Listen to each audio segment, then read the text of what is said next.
Pues nada, buenas tardes a todos y sobre todo muchísimas gracias por el interés que habéis mostrado en la sesión de hoy. Este es un encuentro con expertos, creo que es el primero de esta temporada. Todos los años hacemos ciclos de conferencias con personas especialistas, ya sean médicos, investigadores, que tratan o trabajan en algún tema que esté relacionado con la enfermedad celíaca, con la dieta sin gluten, que pueda ser de interés para nosotros como asociación, para los pacientes, familiares o incluso para cualquier persona de la población general que pueda tener interés, porque son sesiones abiertas. Entonces, la experta de hoy es Laura Marcos, aunque pone Judith, pero bueno, es Laura. Ella es, bueno, veis que es bastante jovencita, pero ella una investigadora y en un centro bastante puntero. Ella es doctora en microbiología por la Universidad Complutense de Madrid y trabaja en un grupo de investigación sobre biología computacional en un instituto que se llama de forma abreviada IMDEA, que es Instituto Madrileño de Estudios Avanzados, en este caso en alimentación. Y concretamente pues desarrolla trabajos que relacionan el microbioma, que es el tema de la sesión de hoy, con su hospedador, o sea, con la persona, o sea, los microorganismos que viven en el intestino y su genética con el hospedador. Entonces, una de las cosas que tenéis que aprender hoy y que va a contar Laura es la diferencia entre microbioma y microbiota, porque habréis visto que en algunos sitios figura de una forma y en algunos sitios figura de otra, y es interesante que ya sepamos el matiz. Así que por mi parte, poco más que decir. Agradezco muchísimo a Laura la disposición para preparar esta sesión para vosotros y para compartirlo con todos nosotros. Y ya cuando quieras, dejo yo de compartir, Laura, y puedes compartir la tuya. Vale, perfecto. A ver. Creo que en principio ya se debe ver mi pantalla, ¿cierto? ¿Se ve? Vale, y voy a tener aquí este punterito. Vale, muy bien. Pues nada, muchas gracias por la presentación. No te has dejado nada. Así que, pues nada, como bien ha comentado Ignacio, pues soy Laura y pues hoy vamos a hablar de microbiota y enfermedad celíaca. ¿Vale? Aquí preparé, bueno, un mini esquema de cuáles son los puntos que vamos a tratar hoy. Principalmente, pues comentar un poco pues, sobre la enfermedad celíaca, que es esto de microbiota, microbioma o flora intestinal, de qué manera se relaciona la microbiota con la enfermedad celíaca. Vamos a hablar de otros conceptos que a lo mejor habéis escuchado, como disbiosis, cómo la microbiota se implica en el desarrollo de la enfermedad celíaca, en los síntomas que tiene que ver con la dieta sin gluten y de qué manera pues, se podría modificar esta microbiota dentro del contexto de la enfermedad celíaca y pues algunos tips para cuidarla. Entonces, bueno, primero aquí como una pequeña introducción sobre la enfermedad celíaca, pues ya imagino que sabéis que es una afección del sistema inmune que presenta síntomas tanto intestinales como extraintestinales y que se desarrolla en individuos que tienen una predisposición genética. Bueno, esta predisposición genética es que tengan unos alelos específicos que forman parte también del diagnóstico de esta enfermedad y que afecta el sistema inmune.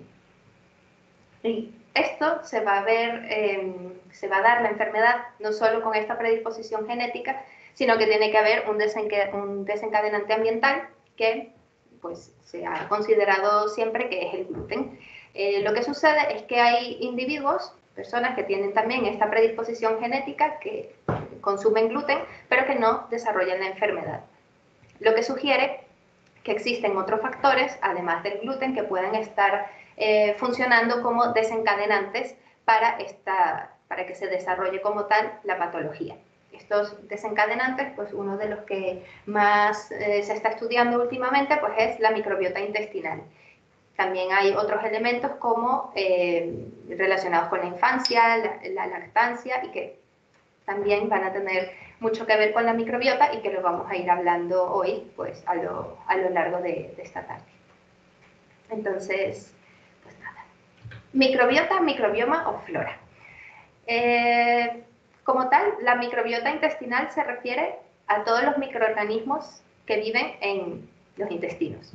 Todos los microorganismos incluyen bacterias, virus, arqueas, protistas, todos los que se encuentran en un lugar, en un nicho específico. En el caso de la intestinal, pues es el intestino.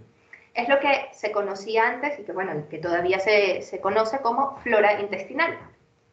Fue descrita así en un principio. Lo que sucede, bueno, es que ya sabemos, ¿no?, que no se trata de plantas y es un término que se está intentando dejar en desuso.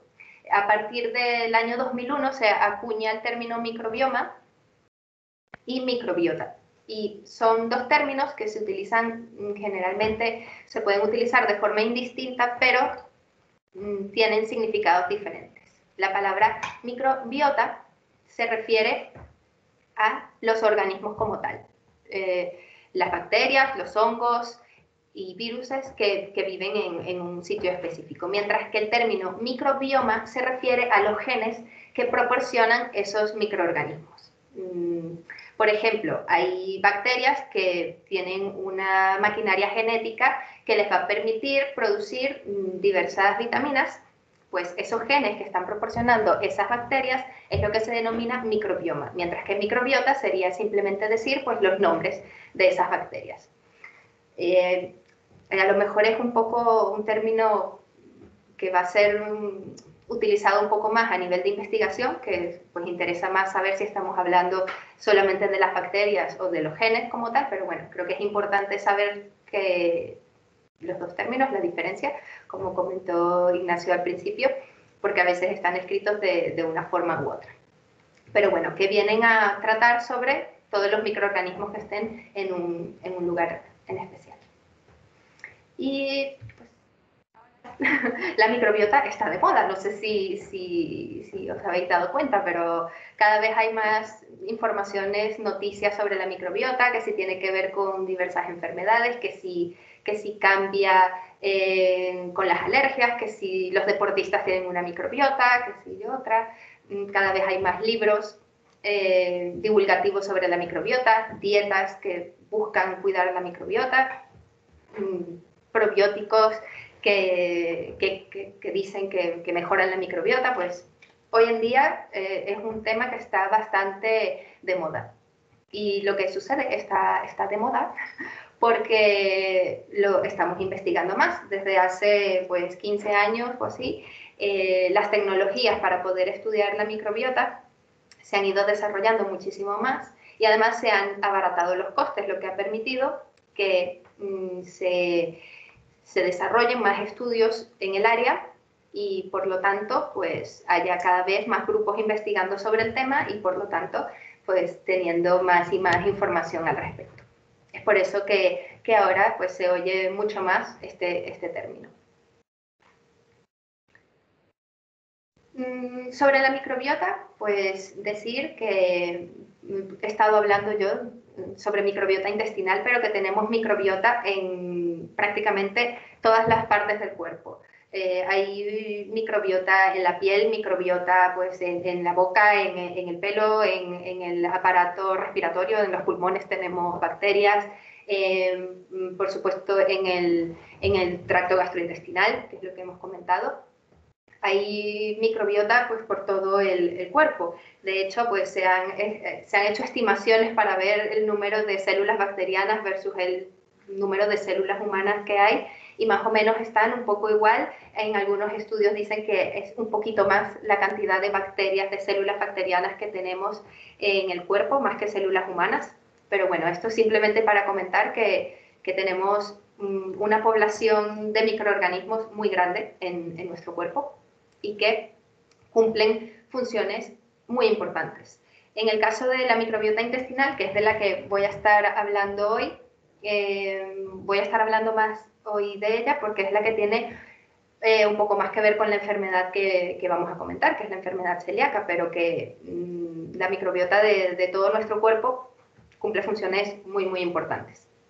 Bueno, en el caso de la microbiota intestinal, pues tiene funciones muy importantes en el organismo, produce sustancias activas tras digerir ciertos elementos de la dieta, sustancias activas que se llaman metabolitos y que van a cumplir funciones en partes muy diferentes de nuestro cuerpo. Se van a producir en el intestino, en el sistema digestivo, pero van a viajar a través del torrente sanguíneo a partes muy remotas de nuestro cuerpo, pues como puede ser el cerebro o los pulmones. Es decir, que las bacterias de nuestro intestino pueden estar controlando algunos elementos de otras zonas del cuerpo, pues más alejadas, ¿no? Gracias a estas sustancias que producen.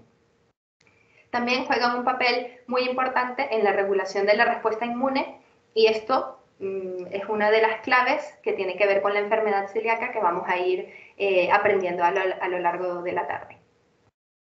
Por supuesto que también participan en la digestión, ya que se encargan de digerir pues, ciertos elementos de la dieta, de fermentar ciertos compuestos, y además protege frente a infecciones, ya que la microbiota que va a estar en una zona va a establecer como su nicho, su casa, y van a vivir ciertas bacterias allí, ciertos microorganismos que van a evitar que otros microorganismos que quieran hacer daño al cuerpo, pues se introduzcan. Entonces van a formar una barrera protectora frente a elementos extraños o lo que conocemos como microorganismos patógenos.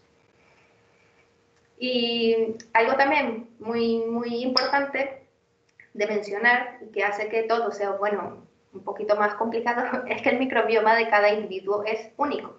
Digo que esto hace que sea todo un poco más complicado porque esto nos hace pues, que en investigación sea muy difícil clasificar o caracterizar lo que es una microbiota normal o una microbiota saludable, puesto que la microbiota va a ser diferente para cada individuo, va a estar dictada por diferentes componentes, tanto de la dieta, de características propias de cada ser, lo que va a complicar un poco el establecimiento de una microbiota normal, o que se pueda decir cuál es la microbiota que todos deberíamos tener, porque es como una especie de huella digital, una marca propia de cada persona. Esta microbiota única pues está en nuestro intestino en un estado de equilibrio que se denomina eubiosis, y este estado de equilibrio lo que va a decir pues es la cantidad de bacterias que hay de un tipo o de otro y que vivan complementándose sin ocasionar ningún problema.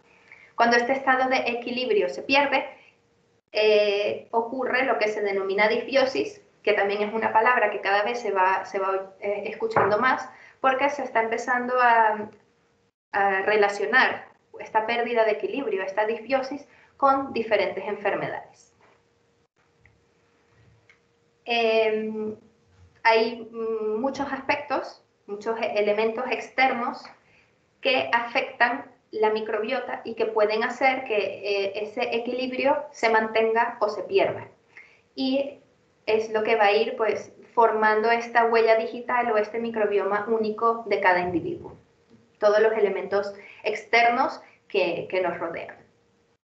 Entonces, pues aquí tengo estas imágenes, ¿no? Porque para hablar de qué afecta a la microbiota, pues tenemos que irnos atrás desde el momento del nacimiento, porque es el primer momento en cuanto el cuerpo entra en contacto con microorganismos. Entonces, al momento de nacer, dependiendo de cómo sea el parto, se va a tener una microbiota u otra, pues si es parto por cesárea o parto natural.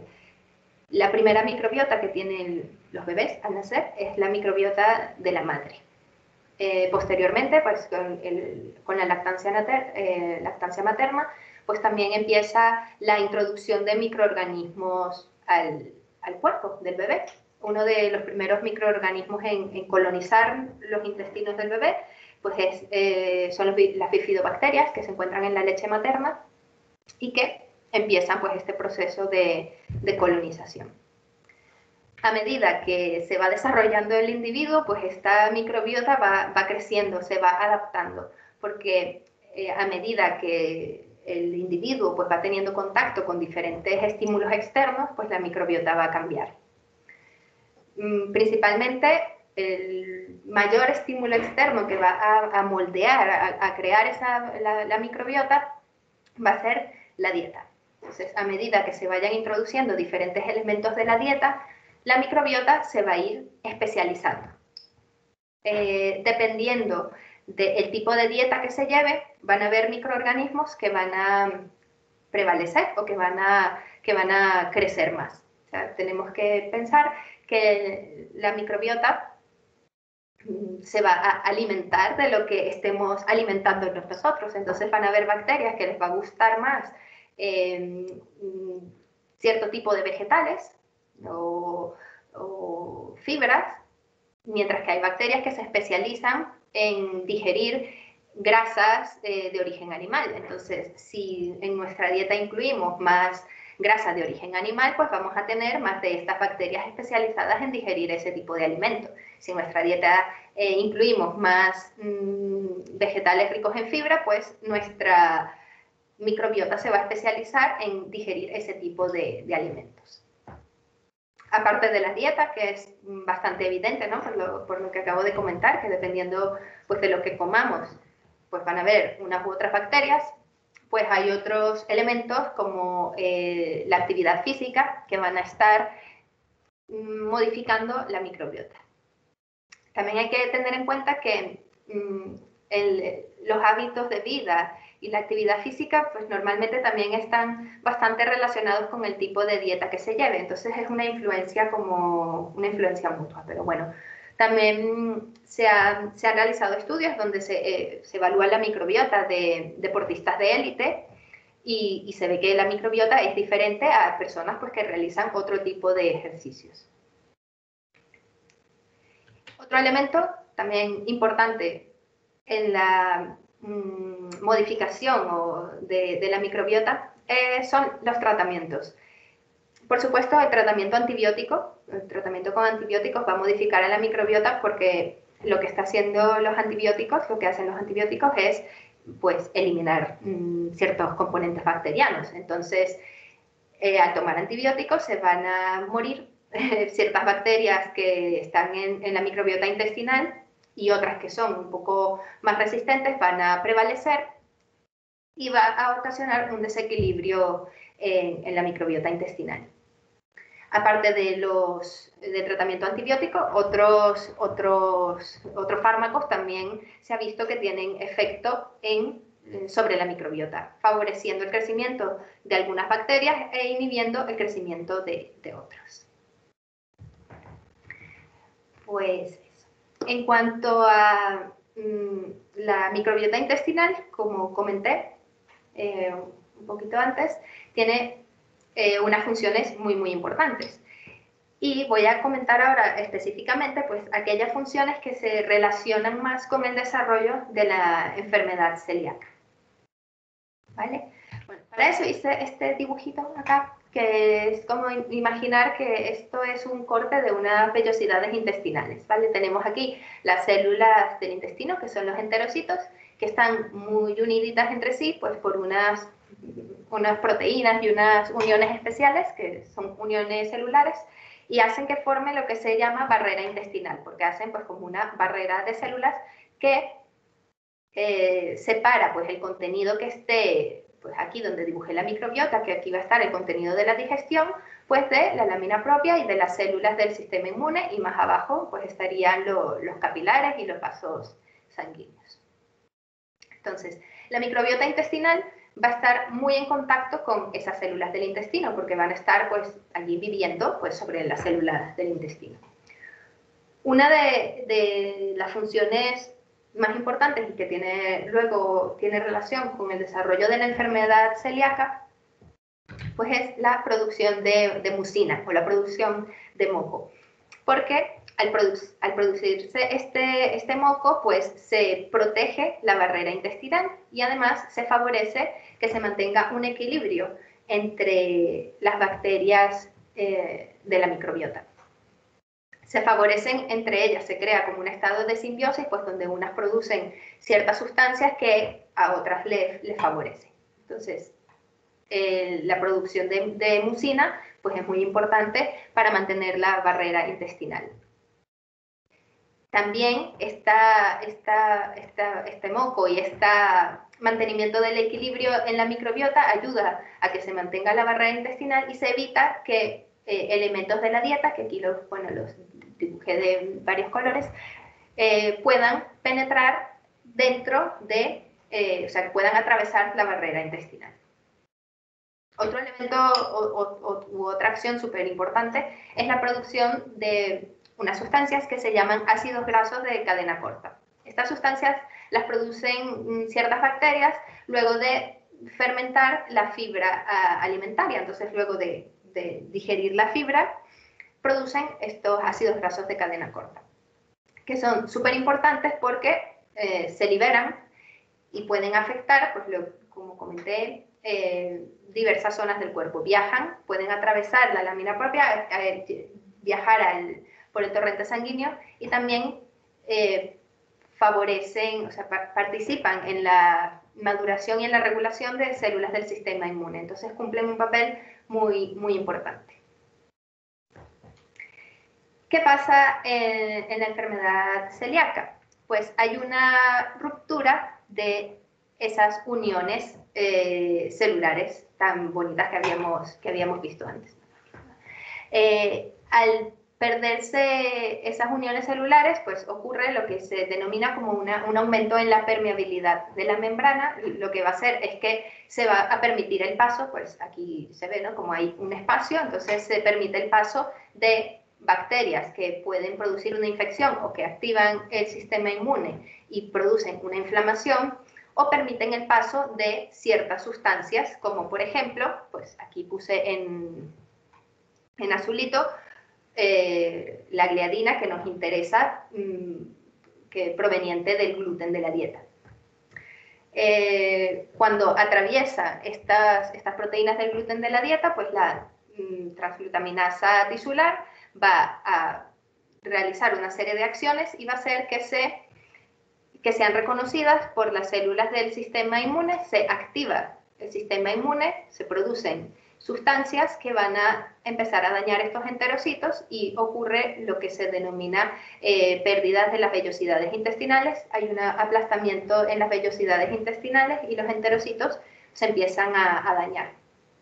Como empiezan a sufrir daños, se pierde más uniones celulares, hay más permeabilidad, entra más gliadina y pues cada vez la respuesta es mayor. Aparte de esta manera de actuar de la microbiota, o sea, aumentando la permeabilidad de la membrana y permitiendo el paso de sustancias pues, como las gliadinas, pues pueden actuar de otra forma las bacterias de la microbiota. Bueno, en este caso tengo aquí pues es una esquemita de cómo el gluten pues, está compuesto por gliadina y glutenina, que las gliadinas al ser digeridas sufren una digestión parcial y se forman pues, unos trocitos que se denominan péptidos, que tienen la capacidad de activar el sistema inmune, es decir, el dibujo que acabo de poner, ¿no? Esos péptidos que atraviesan la membrana y activan el sistema inmune.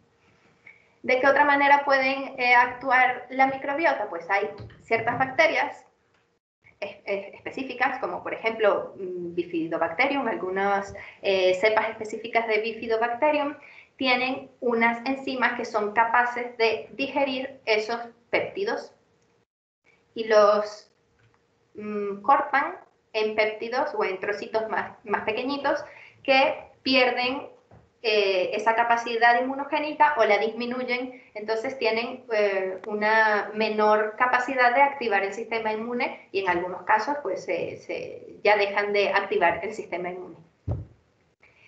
Así que es otra manera en que la microbiota pues está afectando el desarrollo de esta enfermedad.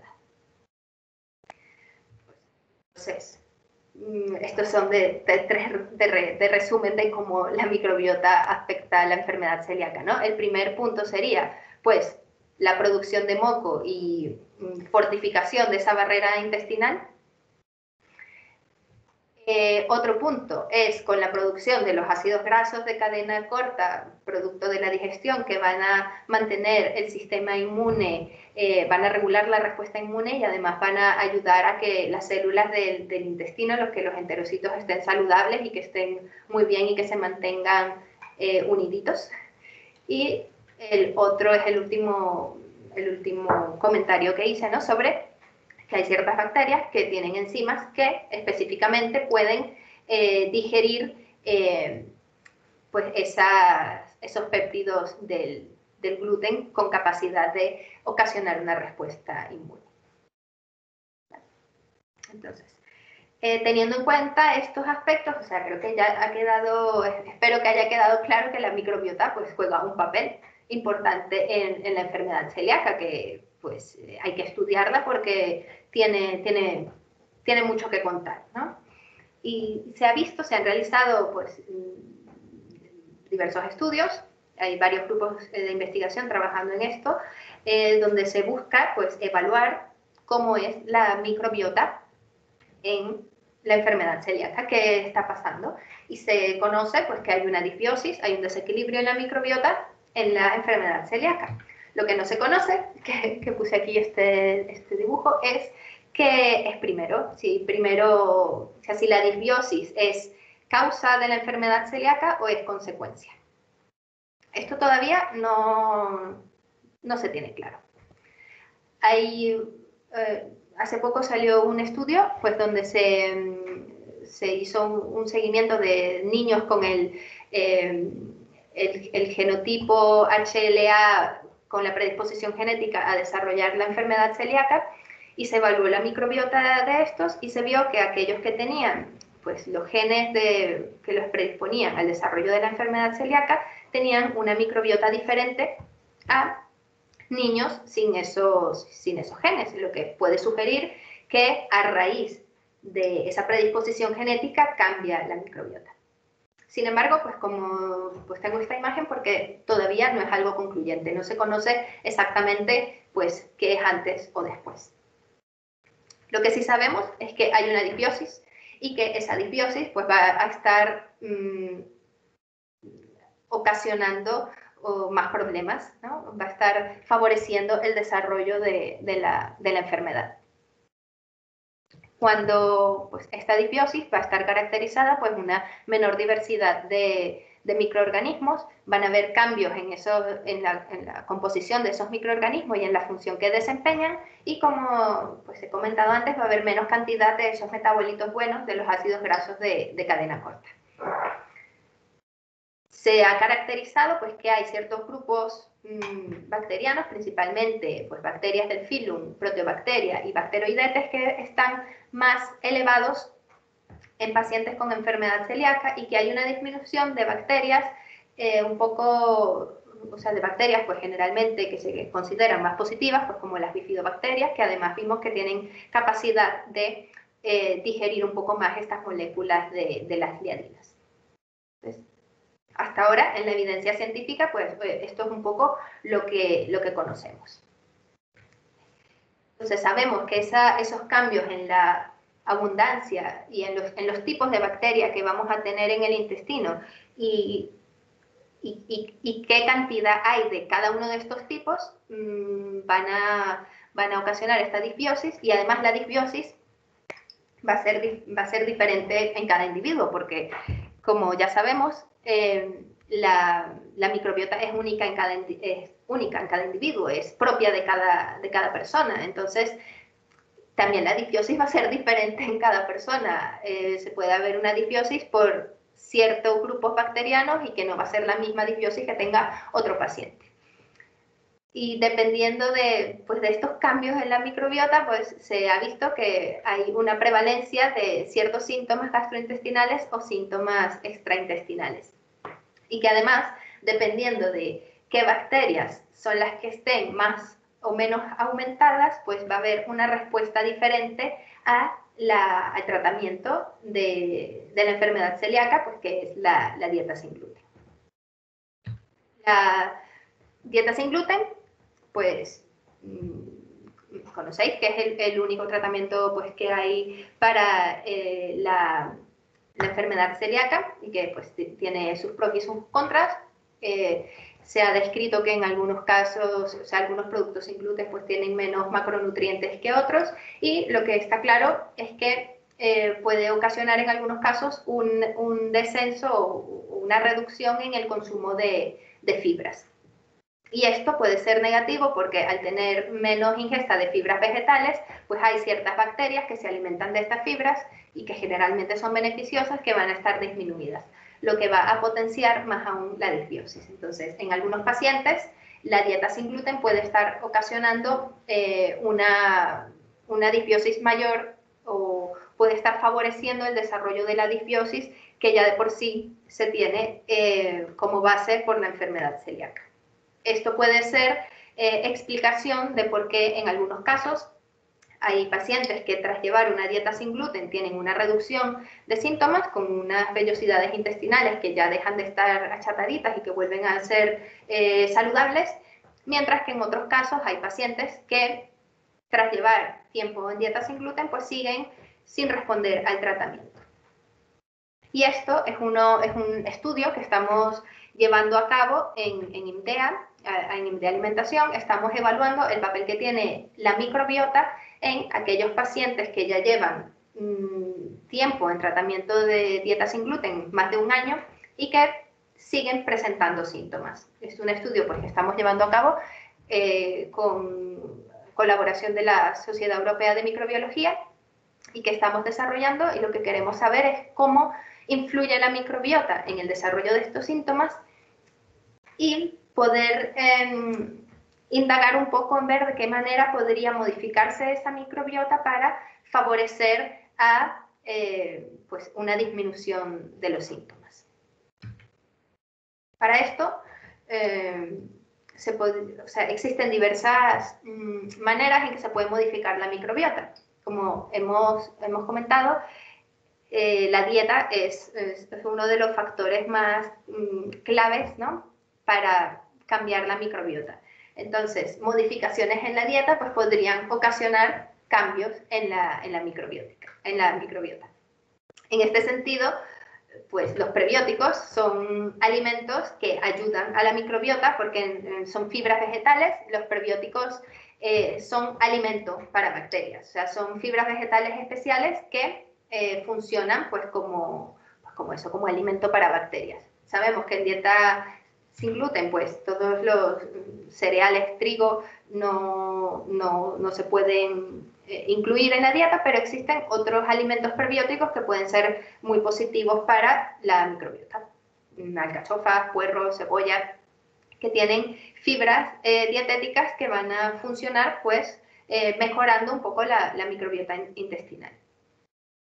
En el caso de probióticos, los probióticos son microorganismos buenos, microorganismos que van a tener ciertas características positivas dentro del intestino del huésped, y la característica principal de un probiótico es que esos microorganismos al ingerirse lleguen vivos al intestino. O sea, no todos los alimentos contienen esta capacidad. O sea, hay yogures que tienen microorganismos, pero que al ingerirse pues no llegan vivos al intestino. Para que sea probiótico tienen que sobrevivir a la digestión parcial, pues tanto de la boca y a la digestión en el estómago.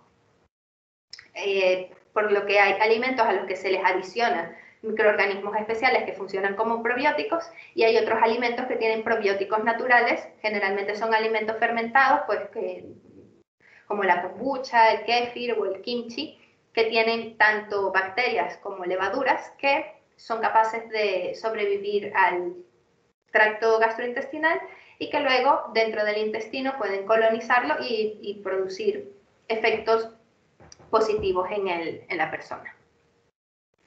Otros probióticos, hay estudios que se están llevando a cabo con probióticos específicos o mezcla de diferentes cepas bacterianas. Generalmente se trabaja con Bifidobacterium longum y Lactobacillus plantarum, que se están llevando a cabo estudios donde se complementa dieta sin gluten más alguno de estos probióticos en específico y se ha visto que se mejora esa disbiosis. Hay una mejora en los niveles de ácidos grasos de cadena corta, que ya sabemos que son positivos, pero no hay resultados concluyentes, puesto que no hay cambios evidentes en cuanto a los síntomas de la enfermedad celíaca.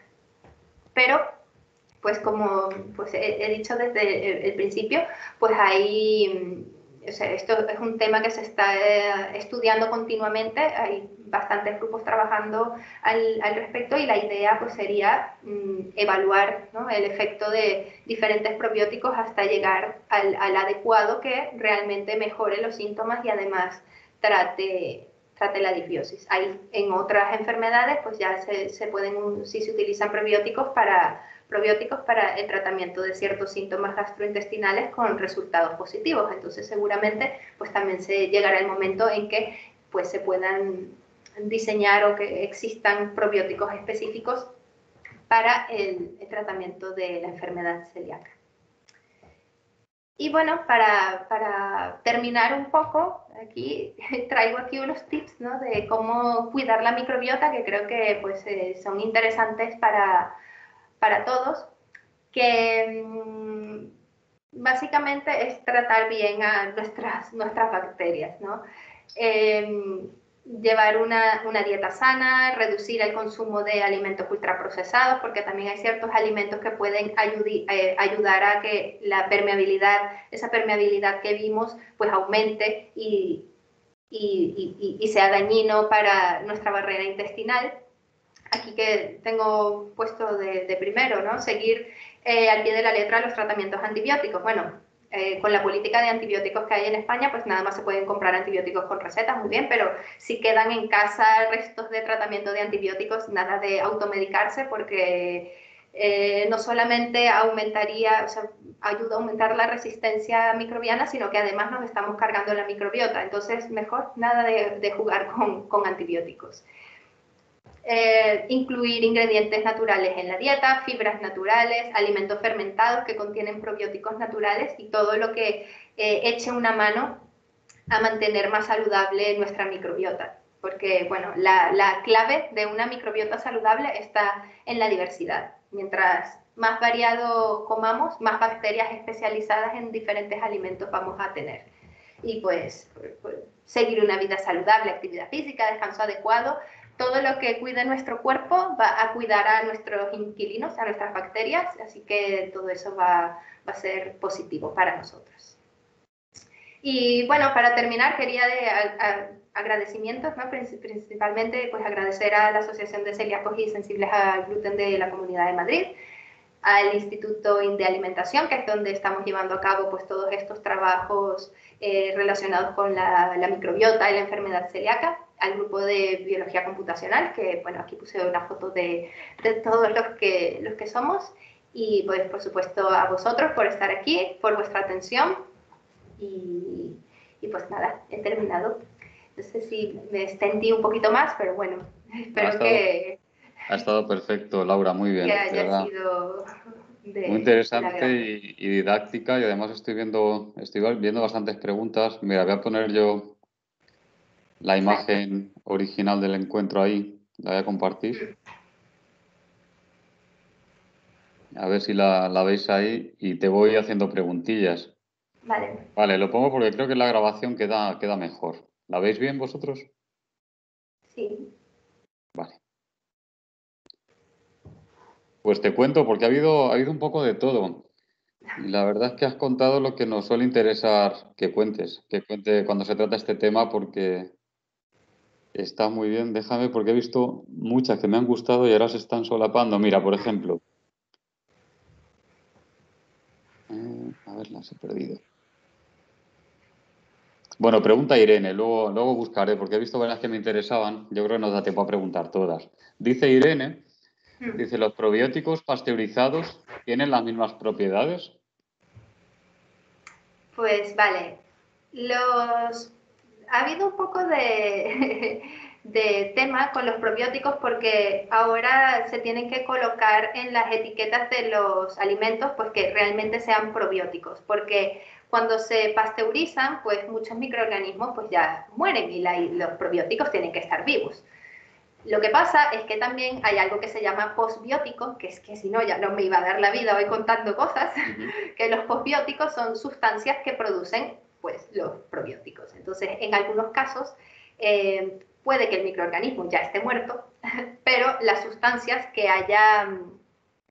que produzca estén funcionando y que sean capaces de tener un efecto sobre la salud. Entonces, ¿sirven o no sirven? Pues depende de los microorganismos y si estos han producido pues esos elementos, esas sustancias que luego son las que en realidad son las que van a hacer efecto. Mira, y otra que encontraba por aquí de Ana, dice, no me ha quedado claro cómo se hace el estudio de la microbiota. ¿A partir del estudio genético o del microbioma? Yo creo que esto da pie para que cuentes un poco cómo tradicionalmente se ha estudiado la microbiota o cómo se estudia actualmente, porque es interesante también. Es buena pregunta. Sí, sí, claro, que es verdad, no lo conté. Bueno, como dijiste, tradicionalmente pues lo que se hacía era pues, un cultivo microbiológico, se tomaba una muestra y se esperaba a que crecieran los microorganismos, entonces ahí crecía un montón de cosas y luego un montón de microorganismos no crecían porque no todos son capaces de crecer en el laboratorio. Para que estén en el intestino, o sea, tienen unas condiciones bastante específicas y no siempre se pueden reproducir esas condiciones en el laboratorio.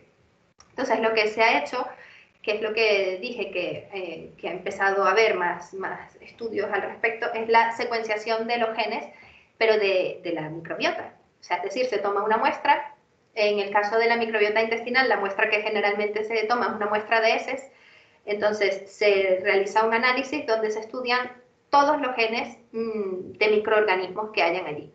Y luego, pues, bioinformático o bioinformática en mi caso, pues se tiene que poner a ver cada uno de esos genes a qué bacteria o a qué microorganismo corresponde e ir asignando, pues, cuáles son los microorganismos que están allí. No sé si quedó claro. Clarísimo. De hecho, la gran potencia o el boom del estudio de la microbiota viene de la genética, básicamente, de lo que llaman secuenciación masiva de toda. Exacto. Mira, y Damaris pregunta, bueno, hacía un par de preguntas, una no la entiendo muy bien porque preguntaba si existe algún alimento peligroso en relación a los péptidos, ya que ha oído hablar mal acerca del tomate, por ejemplo. Yo no sé cuando habla de péptidos si se refiere a péptidos en general o a cuáles. No sé si sabes por dónde van los tiros aquí o... No sé si se refiere específicamente a los péptidos inmunogénicos que dije, pero me refería a los péptidos del gluten. Claro, Y eso es. sí, así Sí, que porque péptido es el nombre que recibe de forma genérica un fragmento de una proteína, venga de donde venga. ¿Vale? Cuando hablamos de péptidos tóxicos, hablamos siempre de gluten en el caso de los celíacos. Luego una pregunta fácil hacían por aquí, Ana, si el Helicobacter pylori es una bacteria del intestino o del estómago. Esta es muy fácil. eso es fácil. Bueno, es del estómago y además es una de las pocas bacterias que son capaces de sobrevivir al pH del estómago, porque esa es como que una de las dificultades que tienen muchas bacterias y muchos probióticos que al ingerirse no soportan el pH tan ácido del estómago. Y pues el Helicobacter pylori es especialista en eso y le encanta vivir en el estómago. Mira, y Damaris preguntaba también que cuál debería ser exactamente la actitud de un celíaco hacia los productos que afirman, y pone entre comillas, ayudar a la flora intestinal, ejemplo, yogures, etcétera. Dice que si hay realmente algún producto o alimento que sea efectivo o al menos recomendable en este sentido. A ver, pues como comenté al final, ¿no? de cuidar la microbiota, pues siempre incluir prebióticos y probióticos es muy positivo. O sea, mejorar la salud de la microbiota intestinal y tener una microbiota variada es lo más saludable. Por supuesto que pues hay que tener bastante en cuenta que pues las personas celíacas pues tienen que tener mucho cuidado con su dieta y exactamente con qué productos son los que están comiendo. Y generalmente pues se recomienda y hay estudios pues que recomiendan pues ingerir tantos probióticos como prebióticos para mejorar la salud intestinal y sobre todo pues en el caso de personas celíacas. Sí, realmente muchas veces la leyenda de mejora la flora intestinal a lo mejor tiene más interés comercial que otra cosa, porque la idea final es que la dieta sea variada y con alimentos poco procesados, que es lo que has comentado Ujú. en la charla. De hecho, debe ser así para toda la población, pero en el caso de las personas celíacas, pues mucho más, porque siempre insistimos que deben consumir productos lo más naturales posibles, simplemente para prevenir la ingesta accidental de gluten. Y encima hoy nos has dado un argumento más. Si ayudas con alimentos crudos, fermentados, ayudas a aumentar la riqueza de la microbiota, que es lo que fundamentalmente ayuda a que el sistema inmune se regule, yo creo que es bastante interesante. Preguntaban aquí si también hay disbiosis en los sensibles al gluten no celíacos.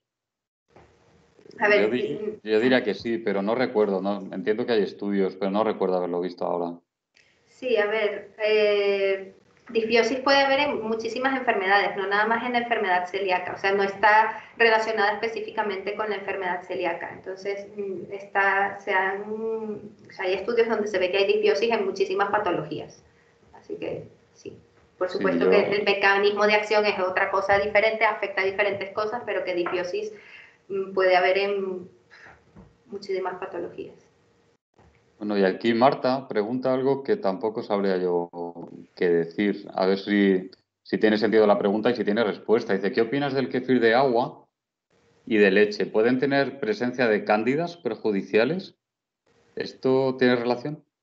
A O, ver, no sé específicamente lo del kéfir de agua y kéfir de leche. El kéfir tiene cándidas, eso, de hecho, cándida kéfir, y tiene también lactobacillus, y generalmente o sea, son buenos, o sea, son microorganismos buenos. Ahora, no sé, porque desconozco si kéfir de agua y kéfir de leche se refiere a hacer kéfir casero o algo por el estilo, y ya no sabría qué decir. Pero el kéfir tiene cándidas y no son de las cándidas malas. sí, aquí dicen que sí, que el casero. Ah, Hablan vale, del casero.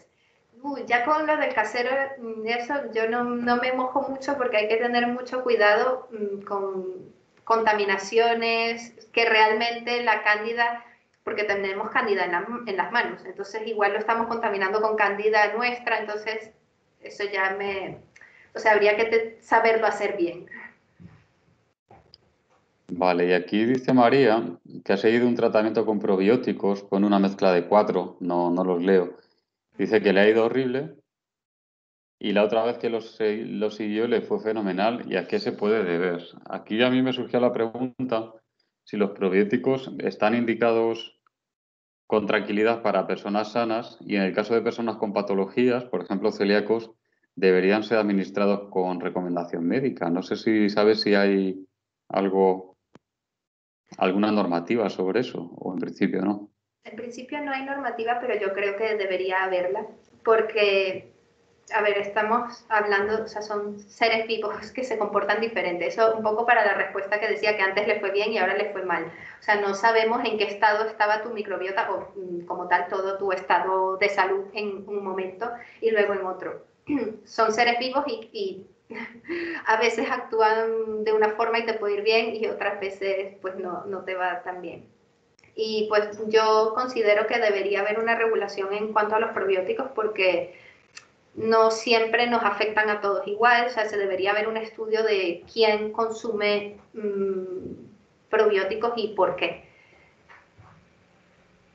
Sí, de hecho, bueno, hace tiempo estuve mirando, hace un par de años o tres a lo mejor, si había alguna indicación expresa en el caso de enfermedad celíaca, no la hay. Sí que hay patologías que tienen, por ejemplo, hay unas diarreas infantiles que sí que tienen muy claro que hay que administrarte al probiótico y que funciona bien, pero cuando para los celíacos no hay indicación. Nosotros siempre decimos que la gente no lo haga por su cuenta, que lo consulte al médico antes por si acaso. Lo primero porque debe ser sin gluten. Y en algún caso también ha habido algún médico que nos ha comentado que si tiene lactosa, que pueden llevar lactosa, puede ser incluso contraproducente en algunos pacientes si tienen, imagínate, sobrecrecimiento, no sé exactamente los casos. Pero yo creo que sería bueno consultarlo al médico cuando no tiene una patología, por si acaso. Uy, qué preguntas más curiosas. Mira, Beatriz, dice, he escuchado que las personas operadas de apendicitis tienen más dificultad para recuperar una buena microbiota. una vez que la han perdido. ¿Es así? ¿Hay relación? No tienes por Pues, qué saberlo, Laura. la La verdad es que verdad, estas preguntas... pues la verdad, no sé quién la hizo, la verdad que no lo sé, pero podría ser, porque el apéndice hay reservorio de microorganismos, entonces igual sí tiene que ver, pero la verdad que no lo sé con exactitud. Y la verdad es que la gente que asiste a las sesiones a veces nos ayuda a aprender Sí, porque te da pie a buscar, a buscar buscaré. después algunas preguntas. Lo preguntaba Beatriz. Y aquí pregunta Diana, madre, a ver, dice, hola Judith, bueno, te llaman Judith Bueno, porque es lo que pone ahí, pero bueno, sí. Laura. Hola Laura, quería preguntarte, una persona diagnosticada por SIBO, sobrecrecimiento bacteriano de hidrógeno e intolerancia a la fructosa, ¿puede venir todo derivado de una posible sensibilidad al gluten? Uf, esto a lo mejor para Laura no es pregunta porque deberíamos tener un médico y no cualquiera, porque es un tema complejo. No soy celíaca, pero acaban de descubrirme que genéticamente soy susceptible a padecer la celíaca. Eso no quiere decir nada, Diana, en cualquier caso. La genética de enfermedad celíaca es muy común en la población, casi más del 30%. Eso no te aboca a ser celíaca. Mucho me temo que pudiera ser una posible sensibilidad al gluten, que es lo que ha producido todo esto. Bueno, el tema es complejo cuando tienes síntomas digestivos, casi la contesto yo porque Sí. encaja mucho lo que habitualmente nos cuentan. Una persona que tiene síntomas intestinales o extraintestinales que encajan en enfermedad celíaca y a lo mejor tiene sobrecrecimiento que puede ir ligado o no a la enfermedad celíaca o a una sensibilidad al gluten no celíaca, no tiene por qué estar junto, puede coexistir o no. Siempre lo que le pedimos al digestivo es que si hay motivo para pensar en el gluten, hay que descartar enfermedad celíaca, porque si la persona es celíaca, está claro que hay que hacer dieta sin gluten. Si la persona no es celíaca, no tiene atrofia, no tiene anticuerpos, se puede plantear una sensibilidad al gluten no celíaca y es provisional el diagnóstico, porque habría que ensayar dieta sin gluten y ver cómo evoluciona. Pero antes tiene que descartar otras posibles causas del malestar o de los problemas que haya. Por ejemplo, un SIBO, pues tiene que ver si lo prefiere tratar antes de ensayar la dieta sin gluten. Es un tema complejo y lo debería ver un digestivo, más que cualquiera de nosotros, porque es complicado. Y además hacer ensayos por tu cuenta es dar palos de ciego. También te lo digo, si no has iniciado dieta de prueba, no lo hagas hasta que un médico considere que debas hacerlo. Ese es un tema... Uf, Sara. A ver, Bueno, las lanzamos porque, bueno, puedes haber leído, porque tampoco es tu tema en realidad. Dice, ¿qué recomiendas para mejorar la microbiota cuando hay histaminosis y SIBO? O sea, histaminosis y sobrecrecimiento bacteriano. Creo que eso, no sé si quieres decir algo, pero será cosa del médico probablemente, ¿no? sí.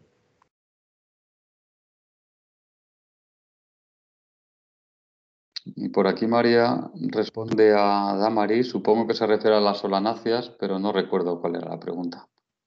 No la he visto ahí, Sara.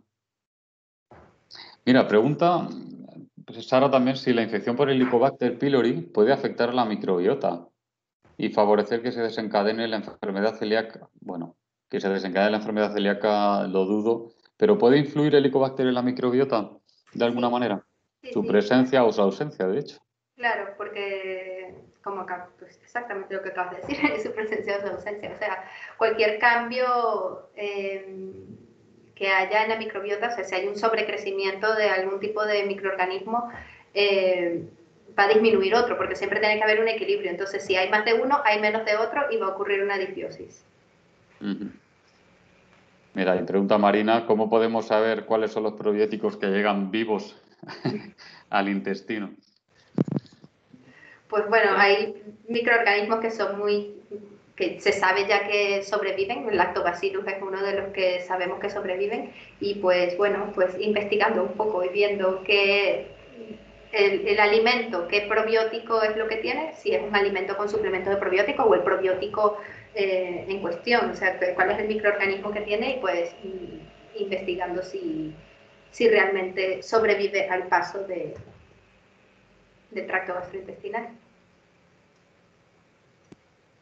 Bueno, otra que yo tampoco sabría contestar y te digo lo mismo, si no es cosa tuya, nada. Dice, si has tenido giardia, puedes tomar kéfir de leche. Pues Mucho problema digestivo, claro. Obviamente estamos hablando de microbiota, pero son temas complicados. Me lo Sí. mandó un médico. Mm. En principio, cuando se restituye, o sea, cuando se termina la infección por giardia, no deberían quedar giardias ni debería haber ningún problema. O sea, que luego que se pase la infección, pues ya se acabaría, ya no Claro, tendrías más giardia en tu vida, o sea, por decirlo de algún modo. Entonces, sí. se podría tomar otros. Esa es la teoría. Mira, una muy interesante de Francisco. Dice, me gustaría saber si la microbiota varía a lo largo de la vida. O sea, si hago un análisis de heces hoy, puede dar diferente el resultado si lo repito dentro de un par de años. Pues exactamente así, la microbiota va variando. Bueno, es muy evidente, ¿no? Cuando dije al principio, ¿no? De cuando eres bebé a cuando eres niño y tal, ahí es como que bastante claro que va a cambiar. Pero ya cuando somos adultos también cambia. Y de hecho, el tipo de dieta que llevemos va a cambiarla. Hay un estudio súper interesante donde personas que llevaban una dieta sin restricciones, o sea, una dieta normal que incluía pues, proteínas de origen animal y vegetales, cambia a una dieta vegana estricta, nada de consumo animal, y en solo 15 días ya hay un cambio total de la microbiota. O sea que sí, que si te haces un análisis de la microbiota hoy y luego, por lo que sea, cambia tu estilo de vida, cambia tu dieta, te mudas a Japón y empiezas a comer más pescado o lo que sea, pues tu microbiota va a cambiar. Son seres vivos y están cambiando. Y se adaptan a lo que uno come, sin Mm. duda. Mira, Beatriz nos aclaraba sobre el apéndice que lo que había leído es que el apéndice se dice que es un reservorio de bacterias buenas de la madre y que nos ayudan a protegernos y claro, cuando la pierdes, pierdes ese, digamos, ese arsenal de bacterias beneficiosas. Lo pone como curiosidad por si queremos indagar un poco más. Y gracias, Beatriz, porque es interesante. Y Marianela, pues ha escrito aquí no es una pregunta, es una conclusión que me parece buenísima de la sesión. Dice, lo más recomendable entonces, siendo celíaco, es dieta variada, lo menos procesada posible y con toda la fibra posible, ¿verdad? Y preguntar al digestivo si tomar algún prebiótico o probiótico de farmacia, por confirmar. Gracias. Muy bien, le ha quedado muy claro. Tal cual. Mira, yo creo que es un mensaje muy bueno como resumen Sí, de la sesión. ¿Cuánto tarda en recuperarse un problema de microbiota? Entiendo, cuando hay disbiosis, ¿cuánto puede tardar en recuperar? pues eso es difícil de contestar, porque todos somos diferentes y cada microbiota es diferente. Y así como acabo de decir que en 15 días, llevando una dieta estrictamente vegana, se cambia, que es bastante rápido, pues hay veces que haciendo tratamientos más invasivos de trasplante de microbiota, pues no se ocurre ningún cambio. O sea, es algo muy difícil de decir y además como dicen, ¿no? Cada persona es un mundo y bueno, y si te pones a contar las bacterias más todavía. Es un mundo. Sí, también leí, ahora he perdido, pero leí antes cuánto debe durar un tratamiento con prebióticos o probióticos para ser efectivo. ¿Se haya establecido un mínimo o algún estándar? O varía mucho, ¿no? A lo mejor. Varía mucho y además, lo cual es en detrimento para los probióticos, en los estudios que se han hecho, cuando se dejan de consumir, pues se pierde el efecto. Entonces, pues tendríamos que estar constantemente consumiéndolos para que se mantenga el efecto. Todavía no tenemos nada muy claro si hay algún probiótico que sea súper efectivo y que sus efectos se mantengan para siempre. O sea, en algunos casos se restablece ese equilibrio y fenomenal, pero en otros casos se necesita que se esté continuamente consumiendo para que se mantenga su efecto. Entonces, no es fácil. Sí, no es fácil. Mira, hay una última pregunta de Marta. Dice, lo que pasa es que a lo mejor no tiene mucho sentido. Dice, los enterocitos se renuevan cada 5 días. ¿Cuánto tarda en recuperarse las uniones anchas? Bueno, me imagino que son las estrechas que Sí. provocan el aumento de permeabilidad. Yo creo que no tiene que ver la permeabilidad con que se regeneren enterocitos o No, a que... ver, porque esa es lo que entendió ella como uniones anchas, que guay, porque es que se separan los Sí, sí, sí, enterocitos. Es que puede estar continuamente, se puede estar dando continuamente si hay un desequilibrio en la microbiota que esté haciendo que más bacterias penetren en las células dentro de los enterocitos y se produzcan se rompan esas uniones, o también puede ser por elementos de la dieta que hagan que se produzcan ciertas proteínas. Hay una que se llama sonulina, por ejemplo, que hace que pues se pierdan esas uniones. Entonces, pues sí, evidentemente, o sea, no tiene que ver con la regeneración como tal del enterocito, sino de otros elementos que lo estén afectando y que hagan que se pierdan esas uniones. Sí, yo también tenía entendido que los factores son otros. Al margen del daño o no daño intestinal, si hay factores que favorecen la permeabilidad va a estar aumentada. Se regeneran o no los enterocitos. Bueno, preguntaba Inés, que acaba de preguntar, si ya habíamos dado respuesta, que así es que sí, hemos dado respuesta a cuánto tiempo hay que administrar probióticos. Es variable, a ella le ha mandado el médico un mes después de un tratamiento con antibióticos y él verá cuánto tiempo. Si el médico te lo ha mandado así, debe ser que es lo que habitualmente funciona después de un tratamiento con antibióticos. Pero lo verá en cada caso. Y aquí hay otra pregunta de Ana, que casi puede ser más para mí que para ti, porque dice, hay diagnósticos de IgA en sangre, entiendo IgA antitransglutaminasa, creo yo, con valores de 88 hasta 800. ¿Qué relación hay con el daño de la microbiota? Me explico, si hay disbiosis, el intestino se ve afectado con la atrofia de vellosidades, pero ¿cómo es posible que haya IgA? Bueno, creo que está relacionando cosas que no tienen que ver, eran a los anticuerpos de enfermedad celíaca, IgA, entiendo que te refieres a antitransglutaminasa, van ligados a respuesta a gluten. Y el valor que tengan, alto, bajo o incluso negativo, no tiene que ver ni con el grado de atrofia, ni con los síntomas, ni creo que con el estado de la microbiota intestinal. Bueno, bien es verdad que si son muy altos, raro será que no llegue a haber atrofia, pero no tendría por qué. No tendría por qué. No suele haber relación entre anticuerpos, síntomas y lesión intestinal habitualmente. Y luego con la microbiota, no sé, no creo que influyan los anticuerpos en principio. Laura, no lo sé, pero creo que no. No, tampoco, no. Bueno, voy a ver si hay alguno más y...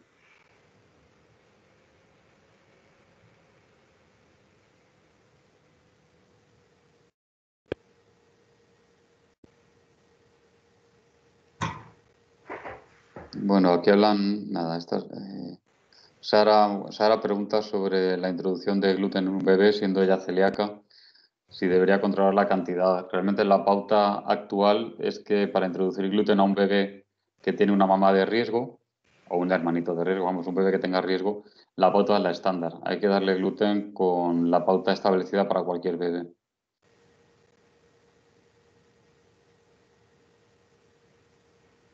Bueno, Ana dice que le ha dejado loca por una respuesta que he dado, creo.